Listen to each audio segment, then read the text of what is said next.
This time a week ago, I was on the verge of quitting intelligent running. I was going to have one more, maybe a sale of the iHalf and iMarathon training programs and email you guys and say, look, that's it. I'm done. I'm finishing. And I've been through a bit of a weird time these last few weeks and been trying to figure out a lot of stuff in my head as to what I really wanted to be doing. And I felt like I'd lost a bit of passion for running. Hold with me here.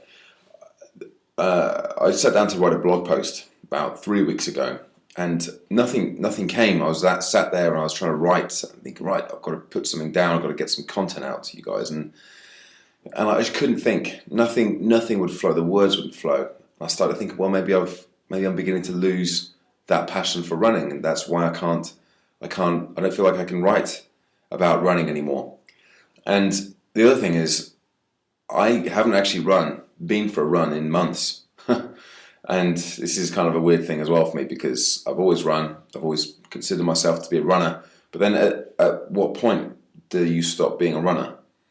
In fact, at what point do you become a runner? When can you say, right, that's what I do, I'm a runner now? Is it after you've been for one run? Is it after you've run your first 5K or your first marathon? At what point are you a runner? And when you get to that point, at what point are you no longer a runner? Like for me, I did the Reading half marathon earlier this year because I was a pacemaker. Previous to that, the last race I trained for was the London Marathon last year, April 2011, over a year ago. Since then, the vast majority of my training has been in the gym or as a bodyweight circuit, doing very short, very fast, very intense workouts. And the runs that I have done have been very short, sharp sprints, so interval-based training. And even when I trained for London last year in Cork, the year before, I had this massive mission to run under 3 hours and just train twice a week.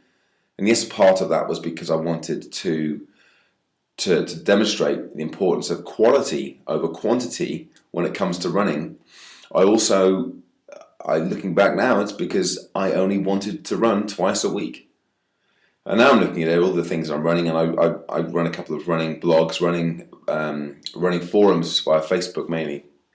And to call some of the people on there running nuts would be an understatement. And you're watching this video, one of 7,000 people who are on my mailing list and who get my emails about running. And I can't believe that every single one of them is like that. I can't believe that there's no one other person who is like me right now, who considers themselves to still be a runner, but just isn't running right at this moment in time. And it's when I've been away to Portugal for a few days and I kind of emptied my head about all my thoughts, and I was fortunate enough to get a lot of good feedback from the other guys and girls that were there. And I managed to figure out in my head what it is I really want to be doing. And what it is I want to be doing is to be able to still contribute, to still help, and to find not over the crossover between all the other stuff I'm doing, like fat loss, running for fat loss, and the general fitness work. But I just need to be honest, and I need to feel like I'm being authentic. And even though I've hopefully been giving you valuable content the last few weeks and months even, if you look back at a lot of the posts, not many of them are about training techniques. They're mostly about intensity, mindset, motivation, nutrition, and obviously the crossover to fat loss as well.